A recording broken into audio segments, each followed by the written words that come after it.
Here are the answers to our questions about a survey. The first question was, what are the variables in this problem? Design a survey for the problem. Well, we said that the variables in the problem are the number of mugs of hot chocolate and grade, so we'll need to collect data for these two variables.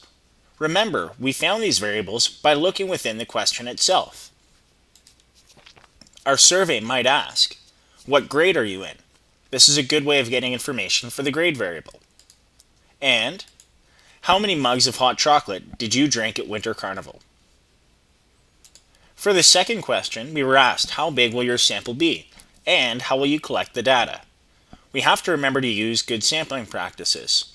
We will take a sample of 10 students in each grade, then we'll average the number of mugs the students in that grade drank.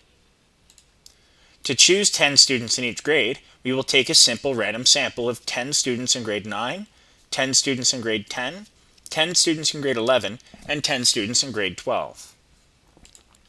And recall from Unit 2, Activity 4, when you're designing a survey, you want to ensure that you have a random sample and that your questions don't encourage bias.